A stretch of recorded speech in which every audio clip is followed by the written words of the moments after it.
6 वचन।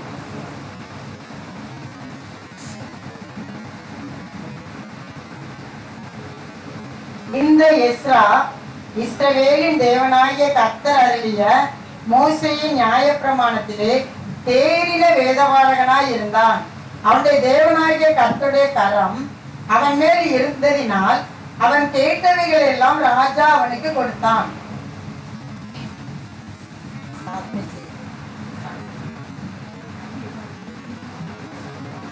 எஸ்ரா வந்து தேவனுடைய படையில தந்த ஒரு பரிசுத்தவான். और எஸ்ரா प्रभु के समूह में चलने वाला एक व्यक्ति है. பைபிள் சொல்லுது மோசேயுடைய நியாயப்பிரமாணத்தின்படி நடப்பதிலே போதிப்பதிலே மிகவும் தேறின ஒரு மனிதன். और बाइबल कहती है कि वो कलाम के अंदर ज्ञान और बुद्धि में बहुत ही ज्ञानवान था. வேதாகமத்துல ரெண்டு பேரும் பத்தி தான் அடிப்படையில் தேறினவர்கள். और कलाम में दो व्यक्ति के बारे में लिखा गया है कि ये कलाम की बातों में ज्ञानवान थे.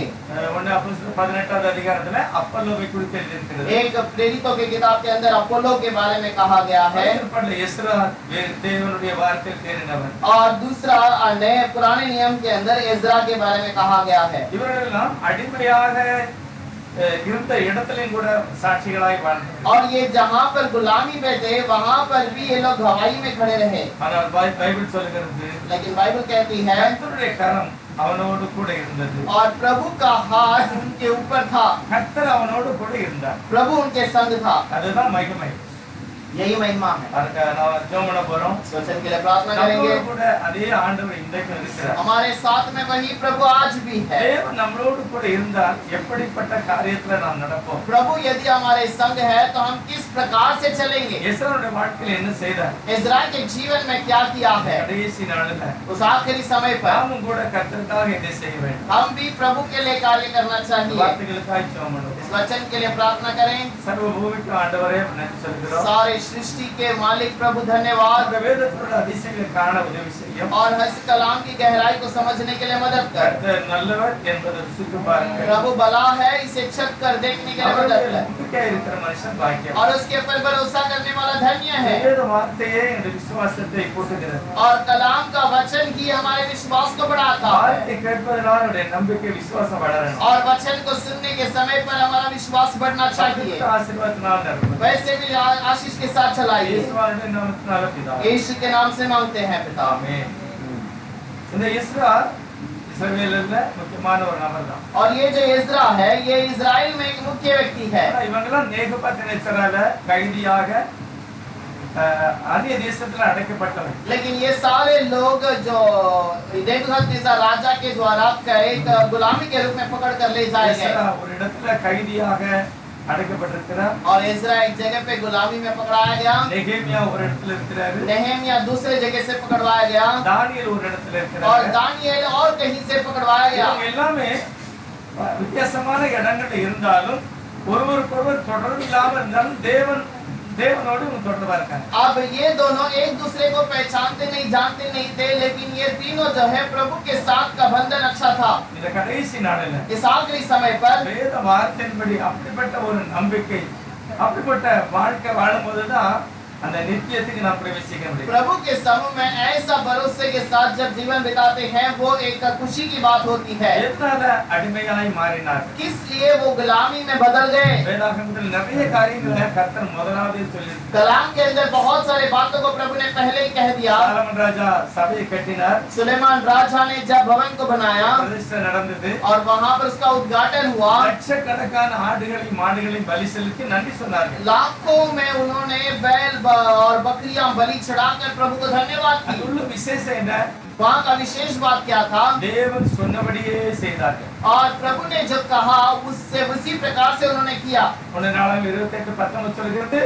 தாவீது சொல்கிறார் கர்த்தர் எனக்கு எழுதி கொடுத்தார் இது அப்படின்னு. पहले इतिहास के अंदर 28 के अंदर 29 में कहता है दाऊद कि प्रभु ने मुझे ये लिख कर दिया है. இப்படிதான் சபை கட்டணும். ऐसा ही भवन बनाना है இப்படி அளவெல்லாம் இருக்கணும். और उसका नाम इस प्रकार होना चाहिए. அதே போலதான் சாலமோன் அதை கட்டினார். उसी प्रकार सुलेमान राजा भवन बनाता है. விசேஷங்க உடன்படிக்கை பெட்டி இருந்தது. और वहाँ पर विशेष बात एक है कि प्रभु वहाँ पर उस वाचा के संदूक में है. அதனாலதான் எல்லா மகிமையும் அங்க இறங்கினது. और इसीलिए सारी महिमा उस भवन पर उतर कर आई। அன்றைக்கு கர்த்தர் உடனே அவனை பார்த்து பேசுகிறார். तुरंत प्रभु ने उसे देखकर कहा, சாலமோனும் பேசுகிறார். सुलेमान ने भी कहा, ஆண்டவரே இந்த இடத்துல யார் வந்து ஜெபம் பண்ணாலும் நீர் கேட்கணும். हे प्रभु, इस जगह पर कोई भी आकर प्रार्थना करे तो आपको सुनना है। எங்க இருந்து இந்த ஆலயத்தை பார்த்து ஜெபம் பண்ணாலும் கேட்கணும். कहीं पर से रहेगा इस दिशा में प्रार्थना करे तो उसे सुनना है। அப்படி ஒரு ஜெபம். और ऐसा एक प्रार्थना, ஆனா ஆண்டவர் சொன்னார் நான் கண்டிப்பா கேட்கிறேன். लेकिन प्रभु कहता है मैं जरूर सुनूंगा। இந்த கடைசியில் ஒரு வார்த்தை அன்னைக்கே சொல்லிட்டார். लेकिन आखिर में एक बात उस दिन कह दिया, நான் ஒருவரே இஸ்ரவேலின் தேவனாகிய கர்த்தர். और मैं एक ही इज़राइल का परमेश्वर हूँ। உன் அடிமைத்தன வீட்டுல இருந்து நான் தான் உன்னை விடுதலை ஆக்குறேன். तेरे गुलामी के घर से मैं ही तुझे बाहर ले आया, என்னோட வேற யாருமே கிடையாது. और मेरे साथ में और कोई है ही नहीं। என்னைக்காவது என்ன விட்டுட்டு நீ வேற வழியில போனன்னா और कई दिन में यदि तू मुझे छोड़कर कहीं और चला जाए, சபை உடைக்கப்படும் அப்படின்னா ये भवन तोड़ दिया जाएगा சிதறடிக்கப்படும் அப்படின்னா और वो नाश किया जाएगा करके कहा, அது நடந்துட்டு. और वो हो गया। எதனால நடந்தது? इसलिए हुआ, அந்நிய தெய்வத்துக்கு மேல அவங்க போனாங்க. अन्य देवताओं के ऊपर भरोसा அந்த की ஒரே ஒரு தெய்வத்தை விட்டுட்டு அவருடைய இருதயம் பல இடங்கள்ல போச்சு. और उस खुदा को छोड़कर उनका मन और कहीं पर भटकने लगा। எல்லாம் சிதறடிக்கப்பட்டது. अब सारे लोग यहाँ वहाँ भटक இன்னைக்கு गए। எருசலேம் ஆலயம் அப்படி உடைக்கப்பட்டு அதுல மஸ்ஜித் இருக்கு. और आज भी यरूशलेम का भवन तोड़ा गया और वहाँ पर उसी स्थान पर मस्जिद है, யூதர்கள் அழுகிறார்கள். और यहूदी रोते हैं, ஐயா அந்த ஆலயம் கட்டப்பட வேண்டிய இடம் வாங்கணும். और ये जगह हमें खरीदना है और इस जगह पर हमें भवन बनाना है। லேவியராகமத்துல ஆண்டவர் முதலே சொல்லிட்டார். लेवियों की किताब में प्रभु ने पहले से कह दिया, என்னைக்கு என்னுடைய ஓய்வு நாளை நீ மதிக்கலையோ, और जिस दिन मेरे विश्राम के दिन को तू नमन नहीं करेगा, என்னுடைய ஓய்வு நாள்ல நீ ஓய்ந்து இருக்கலையோ, और जिस दिन विश्राम दिन में तू विश्राम ना करेगा, அவங்களை எல்லாம் வெளியே விரட்டிட்டு இந்த தேசத்தை ஓய்வு இருக்க பண்ணிடுவேன். और मैं तुम सबको बाहर निकालूंगा और इस देश को विश्राम में ले जाऊंगा। நீ இருக்கிறனா இந்த தேசமே ஓய்வு இருக்கும் அப்படின்னு. और तू विश्राम नहीं करेगा तो पूरा देश विश्राम करेगा। ஆகவே தேவன் மிகவும் முக்கியமாக ஓய்வு நாளை கண்டிப்பாக சொன்னார். और इसीलिए बहुत ही मुख्य से प्रभु ने उस विश्राम दिन के बारे में எல்லா कहा है। இடத்துலயும் சபை கட்ட முடியாது. सारी जगह पर भवन नहीं बनाया जा सकता, தேவன் சொன்ன அந்த ஒரு இடம் தான் சபை. और प्रभु ने जहाँ पर बताया वो एक ही स्थान कलीसिया का है, அங்கதான் பலி செலுத்தணும். और वहाँ पर ही बलि चढ़ाना है। ஆனா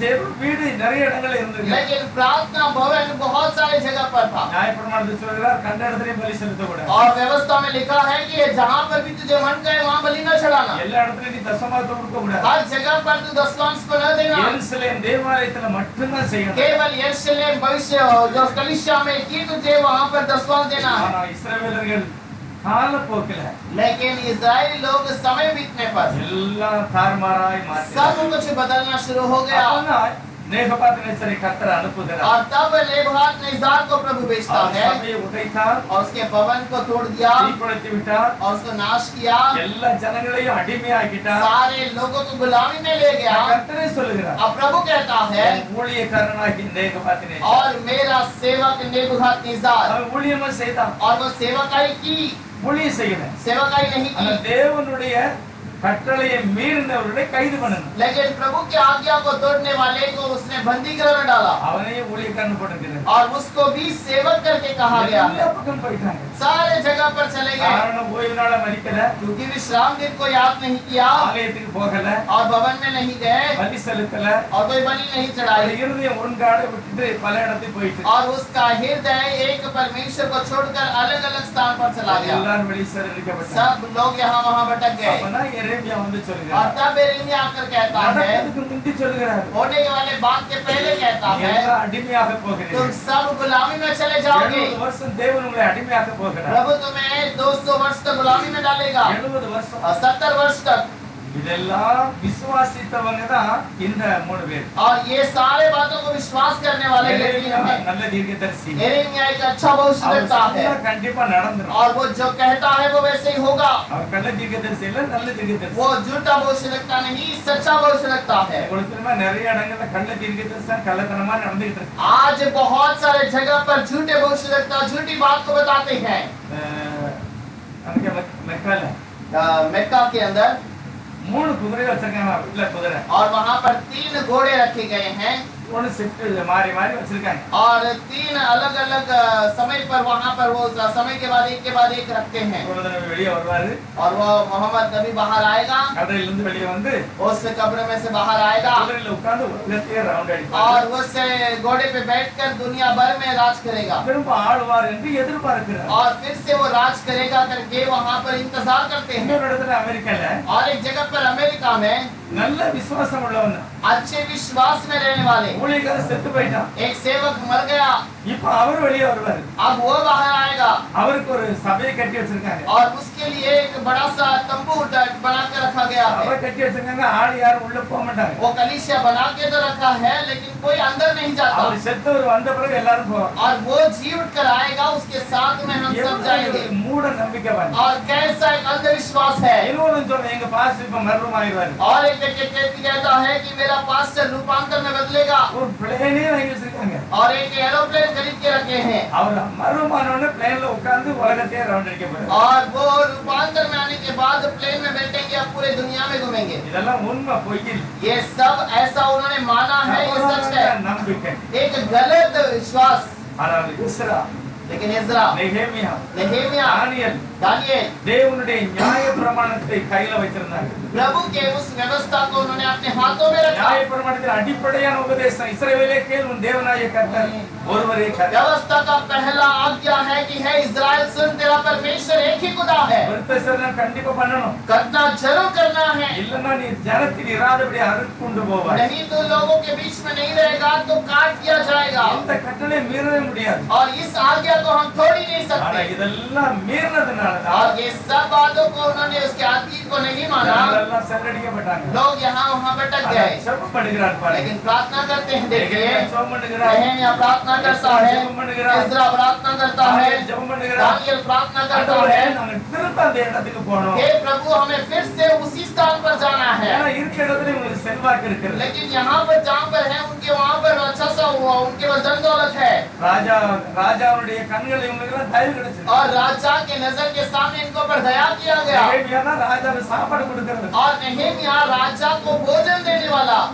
சாப்பாடு கொடுக்கணும் எப்படி? भोजन देने वाले का मतलब क्या? என்ன சாப்பாடு வந்தாலும் சரி, और कोई भी खाना क्यों ना रहे, ராஜாக்கு வர சாப்பாடு முதல் நெகேமியா தான் சாப்பிடணும். और राजा को आने वाला खाना पहला नेहेमियाह खाएगा। என்ன பால் வந்தாலும் சரி, ரசம் வந்தாலும் சரி, और कोई दूध क्यों ना आए या कोई रस क्यों ना आए, எல்லாத்தையும் நெகேமியா சாப்பிட்டுட்டு அது சரியா இருந்தா தான் கொடுக்கணும். और सारे चीजों को खाने के बाद वो सही है तो उसके बाद वो राजा को देना है। இப்படிப்பட்ட நல்ல உத்தியோகத்துல தான் நெகேமியா இருக்கு. और ऐसे एक अच्छे काम पर नेहेमियाह बैठा है। இஸ்ராவும் அப்படிதான். इज़रा भी ऐसे ही है। தானியேல் அதை விட ஃபேமஸ். दानियेल उससे भी बढ़कर है। அவங்க அவருடைய வாழ்க்கையில 3 ராஜா மாறிட்டாங்க, ஆனா அவருடைய உத்தியோகத்துல குறைவில்லை. उनके जीवन में 3 राजा बदल गए लेकिन उनका स्थान बदला नहीं। பைபிள் ஆரம்பத்திலே போட்டிருக்க முதல் அதிகாரத்தை கடைசி வசனம். और दानियेल में पहले से आरंभ के अंदर पहला अध्याय का आखिरी वचन में लिखा है, தானியேலுடைய காரியம் ஜெயமாய் இருந்தது. और दानियेल का जीवन शांति से रहा। இவங்க எல்லாமே நியாய பிரமாணத்தை வைத்திருந்தவர், और ये सब लोग व्यवस्था को रखे हुए लोग हैं தீர்க்கதரிசனத்தை வைத்திருந்தவர். और भविष्यवाणी को रखे हुए लोग हैं। தானியேல் 9ஆம் அதிகாரத்துல தானியேல் சொல்கிறார், दानियेल 9वें अध्याय के अंदर दानियेल कहता ஆண்டவரே, है, நான் வசனத்தை வாசித்தேன், हे प्रभु मैंने वचन को सुना, எரேமியா சொன்னது அப்படியே நடந்துச்சு. यिर्मयाह ने जो कहा वो वैसे ही हो गया। இப்ப நான் நாளெல்லாம் நிறைவேறிட்டு अब वो उसका सारा कार्य पूरा हुआ, எங்களை விடுதலை ஆக்கணும். हमें छुटकारा दे दे प्रभु। தானியேல் நினைச்சா அந்த ஊர்ல ஒரு சபையை கட்டலாம். दानियेल अगर विचार किया होता तो वहाँ उस देश में ही भवन बना ஆனா सकता நியாய था, பிரமாணம் அது ஒத்துப்படல. लेकिन व्यवस्था उस बात को नहीं मानती। எருசலேமுக்கு தான் போகணும். यरूशलेम में जाना पड़ेगा அங்கதான் போய் ஜெபம் பண்ணணும். और वहीं पर जाकर प्रार्थना करना है। அப்படிப்பட்ட நியாய பிரமாணம் இருந்ததுனால और वैसा व्यवस्था था, इसीलिए எல்லாருமே ஆண்டவருடைய பாதத்தை அழுதார்கள். और सारे लोग प्रभु के भवन में उसके समूह में रोने ஆண்டவரே, लगे, எங்களை விடுதலை ஆக்கணும். हे प्रभु हमें छुटकारा दे। எங்க ஊர்ல போய் இந்த சபையை திரும்ப கட்ட வேண்டும். हम अपने देश में जाकर हमारे कलीसिया को फिर से बनाना है உடைக்கப்பட்ட மதில்களை கட்ட வேண்டும். और जो तोड़ा गया है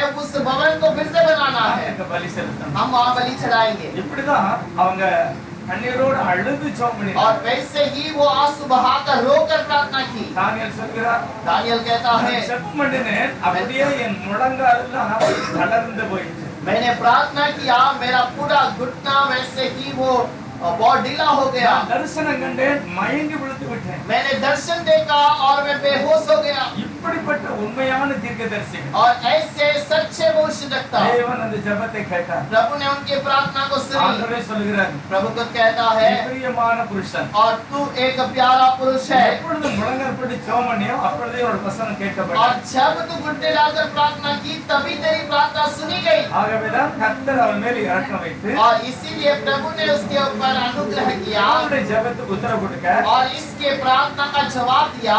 எஸ்ரா 1வது அதிகாரத்துல போட்டிருக்கிறது. एज्रा पहले अध्याय में लिखा है, 2 நாடகம் கடைசி அத்தியாயத்துல சொல்கிறது. दूसरे इतिहास के अंदर पहले अध्याय के தேவ अंदर வார்த்தையின்படி और परमेश्वर के वचन के கோரேஸ் अनुसार எலிசபெத் சபையை கட்டுகிறார். कोरेश उठकर उस भवन को बनाता है। இயேசுநாதருக்கு முந்தி ஒரு 700 வருஷத்துக்கு முந்தி நடக்குது. यीशु मसीह के पहले 700 वर्ष के पहले होता है। சபை கட்டப்பட்டது. कलीसिया बांधा गया எஸ்ரா அதை பிரதிஷ்டை பண்ணுகிறார். और एज्रा ने उसको बना दिया எல்லாம் சரியா நடந்தது பாருங்க. और सब कुछ पूरा हुआ। எல்லாம் நடந்த பிறகு सारा कार्य पूरा होने के தேவன் बाद திரும்ப இந்த உலகத்துல மனிதனாக प्रभु फिर से इस दुनिया में मनुष्य बनकर आया தேவன் மனிதனாய் இறங்குகிறார். और प्रभु मनुष्य के रूप में उतर कर आया। பவுல் அருமையா சொல்றார் 1 पौलुस अच्छे से कहता है पहले तिमोथी के अंदर, தேவ பக்திக்குரிய ரகசியம் மகா மேன்மையுள்ளது. परमेश्वर का भक्ति का भेद बहुत ही महान है தேவன் மாம்சத்திலே பிறந்தார். और वो प्रभु मांस में प्रकट हुआ।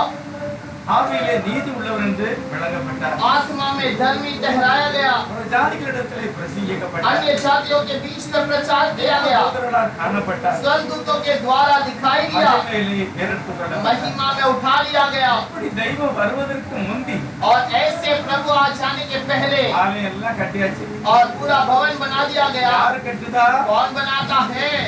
யார் கட்டுதானா? கோரேஸ் ராஜா. कोरेश राजा भवन को बनाता है। ஏசாயா 45வது அதிகாரத்துல ஏசாயா முதலே சொல்லியிருக்கிறார். ऐसा 45 अध्याय में ऐसा ने बहुत पहले ही कह दिया। கோரேஸ் எப்படி அதை கட்டுவார்? कोरेश कैसे उसे बनाएगा? கோரேசுக்கு முன்னால யாருமே நிற்க முடியாது. कोरेश के सामने कोई खड़ा नहीं रह सकता அவ்வளவு வல்லமையும் பவரையும் கர்த்தர் அவனுக்கு और கொடுத்தார். उतने सामर्थ्य के कार्य को प्रभु ने उसे दिया है। தாவீது சொல்றார், கர்த்தர் என் மேய்ப்பராய் இருக்கிறார். और दाऊद कहता है कि प्रभु यहोवा मेरा चरवाह है। ஆனா ஏசாயா தீர்க்கதரிசி புத்தகத்தில் எழுதியிருக்கிறது. और ऐसा भविष्यवक्ता की किताब में लिखा है கர்த்தரே சொல்றார், கோரேஸ் மேய்ப்பன் அப்படின்னு. और प्रभु कहता है कोरेश चरवाह है। அப்படிப்பட்ட ஒரு அதிகாரம் பெற்ற கோரேஸ் ராஜா. और वैसा अधिकार पाया हुआ कोरेश राजा வேத வார்த்தையின்படி எருசலேம்ல சபை கட்டப்படுகிறது. वचन के अनुसार यरूशलेम में भवन बनाया गया அவனே சொல்லிட்டான், और उसने तुरंत कह दिया யாருக்கெல்லாம் சபை கட்டணும்னு ஆசை இருக்கிறதோ और जिसको भी भवन बनाने का इच्छा है அவங்கெல்லாம் எருசலேமுக்கு போங்க. और सब यरूशलेम में जाओ, அதே இடத்துல சபை கட்டுங்க. उसी जगह पर भवन बनाओ। அவங்களுக்கு சாப்பாடு, அவங்களுக்கு எல்லாம் அரேஞ்ச் பண்ணி ஒரு ராஜா கொடுத்துட்டான். तुम्हारे लिए सारी तैयारी प्रभु ने कर दिया है। எப்படி இந்த அதிசயம் நடந்து பாருங்க. और कैसे ये अद्भुत कार्य हुआ? தேவன் சர்வ வல்லமையுள்ளவர். प्रभु सर्वशक्तिमान है। ஒன்றுமே இல்லாத இடத்துல வந்து உருவாக்கக்கூடியவர். जहाँ कुछ नहीं है वहाँ पर कुछ बनाता है முடியாததையும் கர்த்தர் முடித்து தருவார். और जहाँ पर कुछ नहीं हो सकता वहाँ पर प्रभु कुछ करके देगा। அவன் உடைச்சானோ அவன் கைனாலே திரும்ப கட்டப்படும். और जिसने तोड़ा उसी के हाथों से प्रभु बनवाएगा। முதலோட சத்துருலாம் எழும்பிட்டாங்க. आसपास के शत्रु उठ गए இந்த சபை கட்டப்பட்டதுன்னா இஸ்ரவேல் யூதர்கள் எழும்பிடுவாங்க. और ये भवन बनाया जाए तो यहूदी लोग और खड़े हो जाएंगे। சத்துரு இதுக்கு விரோதமாய் சதி செய்தார். शत्रु उसके विरोध में कार्य करता है। அதுக்குள்ள கோரேஸ் இறந்து விட்டார். उसके पहले कोरेश मर गया। அதுக்குள்ள கோரேஸ் வேற ஆளுங்க ராஜாவார். कोरेश की जगह पर और कोई राजा आ गया। என்ன நடந்தது? क्या हुआ? அக்கமதுலலாம் சொல்றான், சபையை கட்டுதான். आसपास के लोग कहते हैं कि भवन बना रहे ஒரே हैं, பாக்கா सेवकाई करते ஐயோ, हैं எல்லாருமே நல்லவங்களா और மாறிடுவாங்க. सब लोग अच्छे हो जाएंगे। இது சாத்தானுக்கு பிடிக்கல பாருங்க. ये शैतान को पसंद नहीं है வேற ராஜாட்ட போய் சொல்லிட்டான். और सीधे राजा के पास जाकर कह दिया। யூதர்கள் கோயில் கட்டுதான். और यहूदी लोग भवन बनाते हैं, கட்ட விடக்கூடாது. उन्हें बनाने नहीं देना है கட்டிட்டோம்னா உங்களுக்கு வரி தர வேண்டாம். और वो बना दिया तो तुम्हें वहाँ पर वो चुंगी न देगा। அந்த ராஜாவும் பார்த்தா वो राजा ने देखा சரிதான் அப்படின்னு தடை பண்ணிட்டான். इसकी बात तो सही है करके वो भवन को रुका दिया கட்டளை கொடுத்து செஞ்சு போயிட்டான். और जिसने आज्ञा दिया वो तो मर गया। வேற ஆள் அங்க உட்கார்ந்துருக்கு. अब दूसरा व्यक्ति स्थान पर है, தடை செய்யப்பட்டது. रुकावट आ गई। இதுக்கு நிறைய இடங்கள்ல இப்படிப்பட்ட காரியம் இருக்கு. आज भी बहुत सारी जगह पर ये समस्या ஆனா है, எஸ்ரா ஜெபத்தை விடல. लेकिन एस्रा ने प्रभु को नहीं छोड़ा। தேவ சமூகத்துல அழுதி ஜெபம் प्रभु के संग में रोकर प्रार्थना की। சபை கட்டப்படணும். प्रभु भवन बनाया जाना தேசம் चाहिए, கட்டப்படணும். मेरा देश बनाया जाना चाहिए। இதெல்லாம் எதுக்கு எழுதியிருக்கு? ये सब किस लिए लिखे रखा है? நம்ம குடும்பத்திலயும் இப்படி முடியும் அப்படிங்கறத தான் எழுதி வச்சிருக்காங்க. और हमारे परिवार में भी ये पूरा होगा इसलिए लिखा है। நம்ம வேலையில இந்த பிரச்சனை வருதா முழங்கால் போட்டா முடியும். और अगर हमारे काम के अंदर समस्या आता है घुटने में आ जाओ वो सफल होगा। நம்முடைய குடும்பத்துல ஏதாவது பிரச்சனை வருதா முழங்கால் போடு தேவன் சரி பண்ணுவார். हमारे एक परिवार में कुछ समस्या आता है घुटने में आ जाओ प्रभु से सही करेगा। அதான் பைபிள் எழுதி வச்சிருக்கு. ऐसे ही कलाम में लिखा है। எஸ்ரா முழங்கால் போட்டுக்கிறார். इसरा घुटने में आ गया। என்ன நடந்தது? क्या हुआ? நல்ல அருமையான ஒரு வசனம் பாருங்க. एक अच्छा सा वचन है देखिए। நான் நினைக்கிறேன் 6வது அதிகாரம் எஸ்ரா 6வது அதிகாரம் यशरा का 6 अध्याय के अंदर முதல் வசனத்துல पहला वचन पर எஸ்ரா ஒரு லெட்டர் எழுதி அனுப்பிட்டார். इस्रा ने एक लेटर लिखकर இங்க பாரு, दिया। நானா செய்யல. मैं खुद से नहीं करता, கோரேஸ் ஐயா உத்தரவு கொடுக்கவே தான் கட்டினேன். कोरेश ने जो आज्ञा दिया है उसके अनुसार मैं करता ஆனா हूँ। நீ இப்போ எல்லாரும் சொல்லிட்டு தடை பண்ணிட்ட. तू बहुत सारे बातों को बोलकर रुका तो देता है। தயவு செய்து அங்க எடுத்து பாருங்க யார் இருக்காட. और तू मेरे बारे में जो लिखा हुआ है उस बात को देख। பைபிள் சொல்லுது தரிவு ராஜா அதை எல்லாம் சோதித்து பார்த்தார். वहाँ पर लिखा है तरीउ राजा ने उस सारी चीजों को देखा அங்க நிறைய ஃபைல் புக்கெல்லாம் எழுதி வச்சிருக்காங்க. और वहाँ पर बहुत सारे पुस्तक लिखी गई है। அந்த காலத்துல தோல் சுருள் தான் எழுதி उस வச்சிருப்பாங்க. दिनों में चमड़ों में लिखा जाता था, அங்க எழுதி வச்சிருக்கு பாருங்க. वो लिखा हुआ है। ராஜாவாகிய கோரேஸ் எழுதியிருக்கான். और राजा कुस्रू जो है उसने लिखा है। 2 3 வாசியனா 2 और 3 वचन में लिखा है। எழுதி வச்ச அந்த ரெக்கார்ட் அந்த தோல் சுருள் கிடைச்சிட்டு और उसका लिखा हुआ चमड़े का वो जो जहाँ पर लिखा हुआ था वो मिल गया। அவன் எழுதிருக்கான். वो वहाँ पर कहता है எந்த இடத்துல சபை இருந்ததோ அதுலதான் கட்டணும். और जिस स्थान पर भवन था वहीं पर बनाना, நல்லா கட்டு வச்சு கட்டணும். अच्छे पत्थर से बनाना। எவ்வளவு செலவானாலும் ராஜ அரண்மனையில தான் செலவு और பண்ணணும். जितना भी खर्च होगा राज भवन से ही खर्च होगा। 5வது வசனம் சொல்லுது 5वां वचन में लिखा है நேபுகாத்நேச்சார் என்னெல்லாம் சபையிலிருந்து கொண்டு வந்தானோ नेबूकदनेस्सर ने जो भी यरूशलेम के मंदिर से ले आया எல்லாத்தையும் திரும்ப கொடுக்கணும். वो सब कुछ वापस लौटाओ। இன்னுं நிறைய காரியத்தை சொல்லிட்டு और भी बहुत सारे बातों को कहकर கடைசியில் ஒரு வார்த்தை சொன்னவாங்க. आखिर में 11 वचन में 11வது வசனம் வாசிக்கலாம். 11 वचन में पढ़ेंगे। இன்னும் நம்மால் பிறக்கும் கட்டளை என்னவென்றால் எந்த மனிதனாவது இந்த கட்டளையை மாற்றினால் அவன் வீட்டிலிருந்து ஒரு உத்திரம் பிடுங்கி நாட்டப்பட்டு அவன் அதை தூக்கி போடப்படவும் அதன் நிமித்தமாக அவனுடைய வீடு குப்பை மேலாக ஆக்கப்படவும் கடவுள்.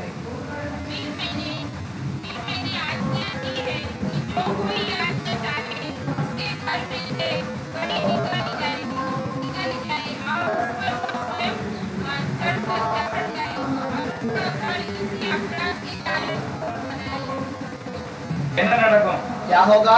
ராஜாவே சொல்லிட்டான். தரிவு ராஜா சொன்னா இப்போ और राजा जो गोरेश राजा कहता है, கோரேஸ் எழுதுனது தரிவு ராஜா சொல்றாரு. गोरेश राजा ने जो लिखा उसके बारे में दारा जो राजा वो कहता है சபை கட்டணும். परीक्षा को बनाना செலவு இங்கிருந்து வாங்கிட்டு போ. और इसका कर्ज यहाँ से ले जा। என்னுடைய ராஜ்யத்துக்காக நீ பலி செலுத்தணும். मेरे राज्य के लिए बलि चढ़ा। எவராவது இந்த சபையை கட்டுவது தடை செய்தால் कोई इस भवन को रुकाए அவன் வீட்டுல உத்தரத்தை பிடிங்க நட்டு அதுல அவன் தூக்கி போடணும். और उसके घर के एक नींव को निकाल कर उसको उसी पे फांसी चढ़ा दो। நடக்குமா இதெல்லாம்? क्या ये बात होगी?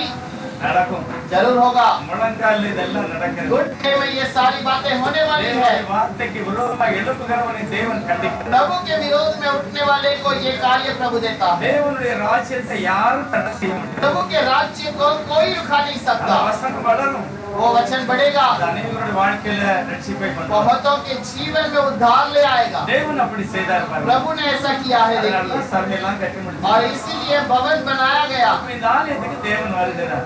अब इस भवन में प्रभु आता है। ஏசப்பா வந்து பிரசங்கம் பண்ணுகிறார். यीशु आकर वहाँ पर प्रचार करता அவர் है என்ன விவரமும் சொல்கிறார். और वो ठीक से उस बात को कहता है।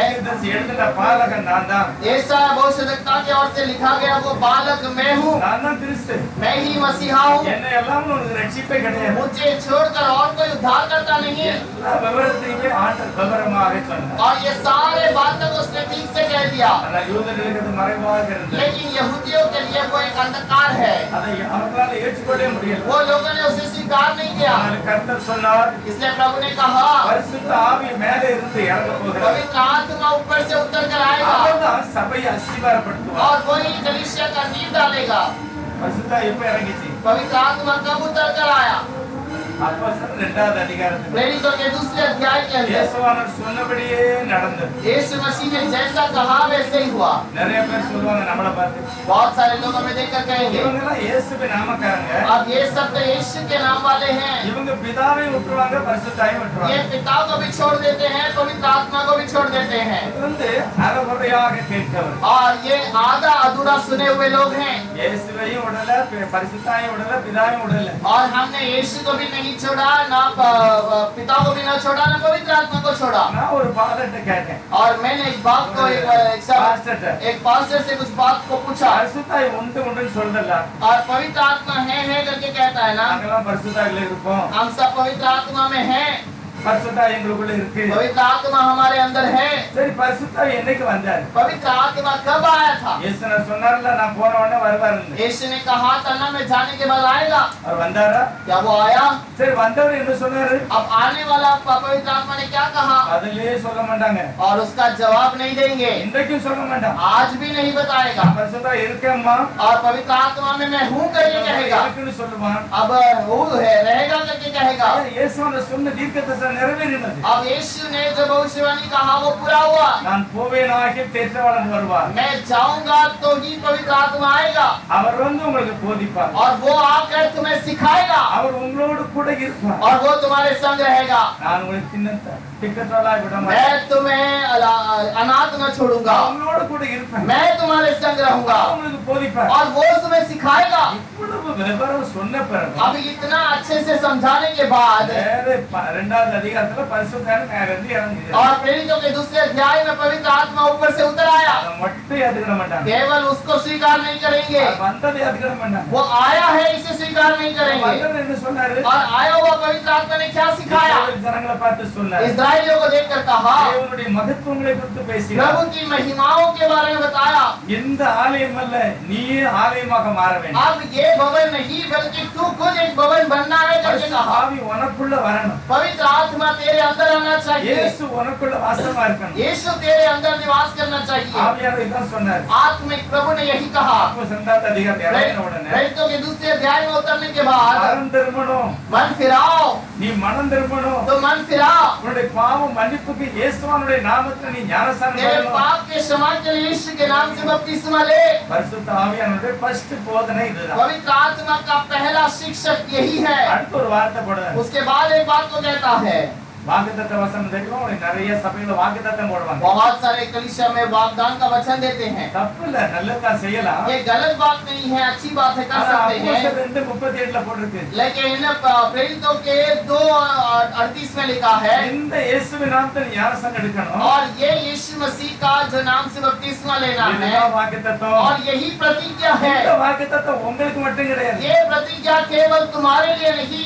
எந்த உலகத்துல இருந்து யாரு வந்தாலும் இதான் வாக்குத்தத்தம். और कोई भी दुनिया में से किसी भी कोने से आए उस हर एक के लिए यही बड़ी प्रतिज्ञा இதுதான் है, foundation. और यही नींव है। 3000 பேர் ரட்சிக்கப்பட்டார், 3000 लोग उस दिन उद्धार 5000 पाए, பேர் ரட்சிக்கப்பட்டார். 5000 लोग उद्धार पाए, சபை மாற்றப்படுகிறது. कलीसिया बदल गया, நியாயப்பிரமாணத்துல சொன்ன ரகசியம் கிறிஸ்துவின் ரகசியமாய் மாறினது. और व्यवस्था में लिखा हुआ जो मसीहा का रहस्य बदल गया है। ஆனா பழைய ஏற்பாட்டு சபை உடைச்ச மாதிரி அவன் இன்னும் இங்க மேல கண்ணோக்கமா இருந்தான். और पुराने नियम में जिसने भवन को तोड़ा वो आज भी इस बात के ऊपर ध्यान लगाया हुआ है, वही शत्रु கரெக்டா கிபி 300ல இந்த பரிசுத்த சபை सिद्धरेडिक्கிறான். और मसीहा के 300 वर्ष के बाद में ये सत्य कलीसिया को वो भटका दिया। சபை ஆரம்பிச்சது ஜெருசலேம்ல, कलीसिया आरंभ हुआ जेरूसलम में। சபையை உடைச்சது எங்க இருந்து? कलीसिया को तोड़ना कहां से शुरू किया? தானியேல் அருமையா சொல்கிறார், दानियेल ठीक से बताता है, வரப்போகிற சத்துரு தான் இந்த சபையை உடைப்பான். और आने वाला शत्रु ही इस भवन को तोड़ेगा। அவன் யாருன்னு வரல,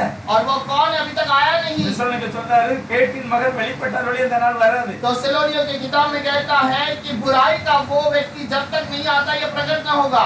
அவன் வந்தப்ப தான் இயேசு வருவார். वो आने के बाद ही यीशु आएगा। அவன் வந்து என்ன செய்வான்? वो आकर क्या कहेगा? சத்தியத்தை தாறுமாறாக்கும். सत्य को बिगाड़ेगा அவன் தேவன் மேல உள்ள நம்பிக்கையை தாறுமாறாக்கும். और परमेश्वर के ऊपर भरोसे को बिगाड़ेगा। பழைய ஏற்பாட்டில் தான் நடந்தது. पवित्र पुराने नियम में यही ஒரே हुआ। ஒரு தெய்வத்தை விட்டுட்டு எல்லா விக்கிரகத்தையும் உள்ள கொண்டு வந்தான். एक ही खुदा को छोड़कर सारे मूर्तियों को अंदर ले आए। ஆனா புதிய ஏற்பாட்டுல लेकिन नए नियम के अंदर அப்போஸ்தலர் ஆரம்பிக்கப்பட்ட சபை प्रेरितों ने आरंभ किया कलीसिया வேற ரோம் தேசத்துல सीधे रोम देश के अंदर से அங்கதான் சபை தாறுமாறாக்கப்படுகிறது. वहां पर कलीसिया बिगाड़ा जाता है, அங்கதான் சபை தாறுமாறாகும். वहां पर ही कलीसिया बिगाड़ा जाता है। நல்லா தெரியும், உலகத்திலே முதல் பிதா குமாரன் பரிசுத்தாவில ஞானஸ்தானம் கொடுத்தது யாரு அப்படின்னா போப்பாண்டவர் தான். और पहला पिता पुत्र पवित्र आत्मा के नाम से बपतिस्मा देने वाला पोप ही है।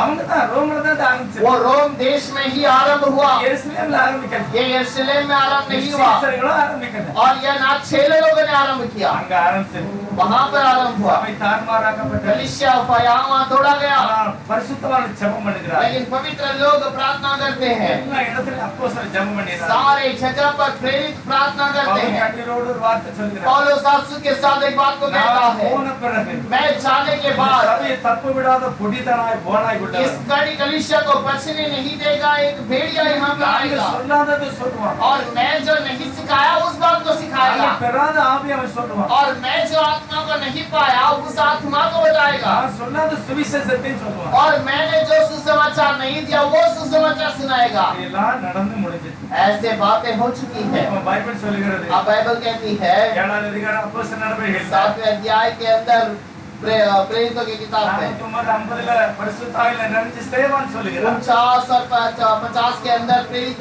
स्तेफन कहता है, சாலமோனு கர்த்தருக்கு ஆலயத்தை கட்டினார். और सुलेमान ने प्रभु के लिए भवन बनाया, ஆனா உன்னதமானவர் கைகளினால் செய்யப்பட்ட ஆலயத்தில் வாசமாகிறார். लेकिन जो सर्व सामर्थ है वो हाथ से बनाए हुए भवन में नहीं रहता। அவர் எங்கதான் இருப்பார்? इसका मतलब वो कहाँ रहेगा? என்னுடைய இருதயத்திலே இருப்பார். मेरे हृदय में रहेगा। யாரு? कहाँ पर? कहाँ? சர்வ வல்லவர். वो सर्वशक्तिमान। அவர் இருதயத்துல எத்தனை பேர் वो இருக்காங்க? हृदय में कितने लोगों के हृदय में बसेगा? உலகத்துல எத்தனை பேர் இருக்காங்க? அத்தனை பேருடைய இருதயத்துல அவர் இருப்பார். दुनिया में कितने लोग हैं? उतने जगह उतने लोगों के हृदय में रहेगा। இயேசு யாருடைய இருதயத்தில் இருக்கிறாரோ அவங்கதான் கிறிஸ்தவர். यीशु जिसके हृदय में है वही मसीहा का है। அது பவுல் சொல்லும்போது இன்னொரு மாதிரி சொல்கிறார். और उसके बारे में पौलुस कहता है, தேவனுடைய ஆவி உனக்குள்ள இருந்தா நீ கிறிஸ்தவர். प्रभु का आत्मा यदि तेरे अंदर है तो तू मसीहा का है। ஆகவே கிறிஸ்து நமக்குள்ளே இருக்கணும். इसीलिए मसीहा तुम्हारे अंदर रहना चाहिए। இடங்கள்ல பாத்தீங்கன்னா இந்துக்கள் நிறைய கோயில் வித்தியாசமா கட்டுவாங்க. और हिंदू लोग जो है अलग अलग जगह पर अलग अलग प्रकार से मंदिर बनाते हैं, அவங்களுக்கு ஏகப்பட்ட கடவுள் பாருங்க. और उनको बहुत सारे खुदा हैं, அவன் எந்த மூர்த்தியை உள்ள வச்சிருக்கானோ அந்த பேரை தான் வெளியே எழுதுவான். और जिस मूर्ति को अंदर रखा गया है उसी का नाम बाहर लिखा जाता है। பாத்திருக்கீங்களா? क्या आपको जानते हैं? அவன் கோயிலோட என்ன மூர்த்தி வைக்கானோ அந்த பேரை வெளியே எழுதுவான். और उस मंदिर के अंदर जो मूर्ति है उसी का नाम उसके बाहर लिखा जाता है। ஆனா நம்ம ஆளு, लेकिन हमारे लोग, நம்ம கோயில யாரு இருக்கா? हमारे भवन के अंदर कौन बैठा है? இயேசு தான் இருக்காரு. यीशु ही तो बैठा है। அவர் பேரை தான் எழுதணும். अब उसी का नाम तो लिखना है। மேரி ஆளுன்னு எப்படி வந்துட்டு? अब मेरी का भवन कैसे आ மேரி गया? ஆளு எப்படி வந்துட்டு? पतरस का भवन कैसे आ गया? ट्रिनिटी ஆளு எப்படி வந்துட்டு? और ट्रिनिटी का भवन कैसे आ गया? எவ்வளவு வஞ்சிக்கப்பட்டிருக்கு பாருங்க. कितने ही फंसाए गए हैं। நம்ம வீட்டுல இன்னொரு பேரை எழுத மாட்டோம். और हम अपने घर पर दूसरे का नाम नहीं लिखते, நம்ம பேரை தான் எழுதுவோம். हमारा नाम ही लिखा जाएगा। ஆண்டவருடைய பேரை लेकिन हाँ, प्रभु के भवन में எழுதணும். नहीं लिखा। அதனாலதான் புதிய ஏற்பாட்டு சபை கூட और इसलिए नए नियम का कलीसिया இயேசுவ காலத்துல போல உடைக்கப்பட்டிருக்கிறது. इस्राएल के भवन के समान तोड़े गए, ஆனா தேவனோ கிருபை நிறைந்தவர். लेकिन प्रभु अनुग्रह से भरा இந்த है। உலகத்துல எத்தனையோ விதமான சபைகள் இருக்கு. और इस कलीसिया दुनिया में कितने अलग अलग प्रकार की कलीसिया है, யாரெல்லாம் ஆண்டவருடைய இரத்தத்தினால் கழுவப்பட்டாங்களோ और जो भी प्रभु के लहू से धोए गए அவங்க எந்த சபையில இருந்தாலும் கண்டிப்பா போவாங்க. वो कोई भी कलीसिया में क्यों ना रहे वो स्वर्ग में जरूर जाएंगे। ஆனா நிறைய பேர் வஞ்சிக்கப்பட்டவர்களா இருக்கிறாங்க. लेकिन बहुत सारे लोग फंसाए गए हैं। பைபிள் சொல்கிறது बाइबल कहता है, சத்தியத்தையும் அறிவீர்கள், சத்தியம் உங்களை விடுதலையாக்கும். सत्य को तुम जानोगे, सत्य तुम्हें स्वतंत्र करेगा। தேவன் ஒரு மனுஷனோட இருக்க வேண்டும். प्रभु एक मनुष्य के साथ रहना चाहिए। ஏற்பட்ட நல்ல விசேஷமான மனிதன் पुराने नियम पर एक अच्छा विशेष व्यक्ति, அதுதான் யோசேப்பு. वही यूसुफ। யோசேப்போடு கர்த்தர் இருந்தார். यूसुफ के साथ प्रभु था। ஏற்பட்ட நம்மளோட கர்த்தர் இருக்கிறார். नए नियम के अंदर हमारे साथ प्रभु है, யார் இருக்கா? இயேசுவானவர் இருக்கிறார். यीशु हमारे साथ है। இயேசுவான ஒரு மனுஷனோட இருந்தா என்ன अगर நடக்கும்? यदि यीशु हमारे संग है तो कैसा होगा? யோசேப்பு வாழ்க்கையில நடந்ததா நடக்கும். यूसुफ के जीवन में जो हुआ वही होगा। பைபிள்ல சொல்லி இருக்கிறது. बाइबल में लिखा है, ஆதியாகமம் उत्पत्ति का किताब 28வது அதிகாரத்துல முதலாவது யாக்கோபை பார்த்து ஒரு கர்த்தர் ஒரு வார்த்தை சொல்கிறார். 28वां अध्याय के अंदर याकूब को देखकर एक बात को कहता 15வது है। வசனம் ஆதியாகமம் 28ல 15வது வசனம். उत्पत्ति का 28वां अध्याय उसका 15वां वचन। நான் உன்னோட இருந்து நீ போகிற இடத்திலெல்லாம் உன்னை காத்து இந்த தேசத்துக்கு உன்னை திரும்பி வர பண்ணுவேன். நான் உனக்கு சொன்னதை செய்யும் அளவும் உன்னை கைவிடுவதில்லை என்றார். और सुन, मैं तेरे संग रहूंगा और जहाँ कहीं तू जाए वहाँ तेरी रक्षा करूंगा और तुझे इस देश में लौटा ले आऊंगा. मैं अपने कहे हुए को जब तक पूरा न कर लूं तब तक तुझको न छोड़ूंगा. பழைய ஏற்பாடு புதிய ஏற்பாடு என்னது? புதிய ஏற்பாடு தான் ओरिजिनल, पழைய ஏற்பாடு நிழல். और नया नियम जो है ओरिजिनल है, पुराना नियम उसका छाया है. याकूब बात करता सुंदर, याकूब को देखकर प्रभु ने कहा, கூடவே இருப்பேன், मैं तेरे संग रहूंगा. எங்க போனாலும் உன் கூட நான் तो வருவேன். जहाँ पर भी जाएगा वहाँ पर मैं तेरे साथ रहूंगा. எப்பவும் நான் இந்த கானான் தேசத்துக்கு உன்னை கொண்டு வருவேன். और फिर से तुझे कानान देश में ले आऊंगा. அதே வாக்குத்தத்தம் தான் நமக்கும். और वही वाग्दान हमारे लिए है. இயேசு அர்த்தம் நான் உன் கூட இருப்பேன். यीशु कहता है मैं तेरे संग रहूंगा. நான் இருக்கிற இடத்துல நீங்களும் இருப்பீங்க. मैं जहाँ पर हूँ वहाँ पर तुम भी அப்ப रहोगे. நம்மளுடைய குடியிருப்பு பரலோகம். अब हमारा रहने का स्थान स्वर्ग है. பழைய ஏற்பாட்டுல அது நிழலாட்டமா இருந்தது. और पुराने नियम पर वो एक छाया है, ஒரிஜினல் புதிய ஏற்பாடு தான். नया नियम एक छाव है. கொஞ்சம் யோசித்து பாருங்க. और नया नियम एक ओरिजिनल है. थोड़ा विचार करके देखिए. பழைய ஏற்பாடு நிழல், पुराना नियम छाया है புதிய ஏற்பாடு ஒரிஜினல். और नया नियम जो है वो ओरिजिनल है. ஒரு உருவம் இல்லாம நிழல் வராது. अब एक वस्तु के बिना उसका छाया नहीं आता. நிழல் வருமா? क्या उसका कोई छाया गिरता है? வராது. नहीं रहेगा. ஆனா பைபிள் சொல்கிறது பழைய ஏற்பாடு நிழல். लेकिन बाइबल कहता है पुराना नियम जो है वो छाया है. அப்ப ஒரிஜினல் என்னது? புதிய ஏற்பாடு தான். और ओरिजिनल जो है वो नया नियम है. அது புதிய ஏற்பாடு. वो नया नियम है. இயேசுவானவர், यीशु मसीह, அவருடைய அபிஷேகம், उसका अभिषेक அவருடைய ஆசீர்வாதம் ஒவ்வொரு ஜனங்களுக்கும் கிடைக்கும். और उसका अभिषेक हर एक को मिलेगा. இயேசுவோட வாழ்க்கையில என்னெல்லாம் நடந்து பாருங்க. यीशु मसीह के जीवन में क्या क्या हुआ है. அவர் பிறந்தார் பாருங்க, அதே பரிசுத்த ஆவியினால தான் பிறந்தார். और वो जब जन्म लिया था पवित्र आत्मा से जन्म लिया. இயேசுவானவர் அப்பான்னு சொல்லணும், யாரை தான் சொல்லணும்? यीशु मसीह अगर पिता करके कहना है तो किसे कहना होगा? யாரை சொல்லணும்? किसको कह सकता है? இயேசுவாக்கு ரெண்டு அப்பாவா? क्या यीशु का दो पिता है? இயேசப்பா எப்படி உருவானா? यीशु मसीह का कैसा रचा गया? பரிசுத்த ஆவி மரியாளுக்கு மேல நின்றது. पवित्र आत्मा मरियम के ऊपर खड़ा रहा அந்த பரிசுத்த ஆவினாலே அவர் கர்ப்பவதியானார். और वो पवित्र आत्मा से गर्भवती हो गई. அப்ப பரிசுத்த ஆவியோட அப்பா. अब पवित्र आत्मा ही उसका पिता है. தேவன் என்னை மீட்டுக் கொள்வதற்காக और प्रभु मुझे छुटकारा देने के लिए அவர் மனிதனாக वो मनुष्य के रूप में आया. பிறப்புல பரிசுத்தம், वो उसके जन्म में अद्भुत है ஞானஸ்நானம் எடுக்கும்போது ஒரு பரிசுத்தம், और उसका बपतिस्मा लेने में एक अद्भुत है. உபவாசத்துல ஒரு பரிசுத்தம், उपवास में अद्भुत है. எல்லாத்துலயுமே பரிசுத்தம். सारे चीजों में अद्भुत है. நான் நினைக்கிறேன் அப்போஸ்தலர் 10வது அதிகாரத்துல प्रेरितों के किताब के अंदर 38வது वचனம் சொல்லுது, 38वां वचन में लिखा है இயேசுவானவர் यीशु मसीह பரிசுத்த ஆவியினாலும் और पवित्र आत्मा के द्वारा सामर्थ के द्वारा அபிஷேகம் பண்ணப்பட்டார். अभिषेक किया गया. தேவன் அவரோட கூட இருந்தார். प्रभु उसके साथ रहा ஆகவே அவர் எங்கெல்லாம் போனாரோ அங்கெல்லாம் நன்மை செய்கிறவராகவே இருந்தார். और इसलिए जहाँ कहीं वह गया है वो हर स्थान पर वो भलाई करता हुआ दिखाई दिया. இதுதான் தேவ பக்திக்குரிய ஒரு ரகசியம். और यही परमेश्वर का एक भेद है. எதற்காக இயேசு இப்படிப்பட்ட காரியங்களை செய்தார்? इसलिए यीशु ने ऐसे कार्य को किया. யோசித்து பாருங்க, எதுக்கு செய்தாரு? विचार करके देखिए क्यों किया है. அவர் ஜெபம் பண்ணுகிறார், वो प्रार्थना करता है, அடிக்கப்பட்டார், वो मार किया गया, சிலுவையில் மரித்தார், क्रूस पर मर गया, அடக்கம் பண்ணப்பட்டார், दफन किया गया உயிரோடு எழுந்தார். और फिर से जी उठा. இது எல்லாம் நீங்க பார்க்கும்போது அவர் மரணத்தையும் அடக்கத்தையும் பாத்தீங்கன்னா, अब ये सारे बातों को देखने के समय पर उसके मरण को देखने के समय पर உயிர் தெழுதல் வைங்களேன், அவர் உயிரோட வரல அப்படின்னா यदि वो जी उठाई नहीं அவர் ஒன்னாம் நம்பர் பாவி என்று விளங்கும். और वो एक नंबर का पापी है करके दिखाई ஏன்னா देगा. அந்த மாதிரி ஒரு வாழ்க்கையில நடந்து क्योंकि उसके जीवन में वैसा हो गया. முகத்துல துப்புனாங்க, उसके मुंह पर थूका गया, அடித்தாங்க. उसको मारा गया. அன்னைக்குள்ள வேதபாரம் பரிசன் சொல்லலாம், उन दिनों का याजक और फरीसी कहते हैं எங்க நியாய பிரமாணத்தின்படி இந்த ஆளை உயிரோடே வைக்கக்கூடாது. हमारा व्यवस्था के अनुसार इस व्यक्ति को जीवित रखना ही नहीं है. அப்படிதான் சொன்னாங்க. और वैसा ही कहा गया. அந்த அளவுக்கு இருதயம் கூட்டாட்டத்தில் இருந்து और वैसा उस प्रकार से ये जो जीवन है ये अंधकार में था. மத்திய சொல்லுகிறார்,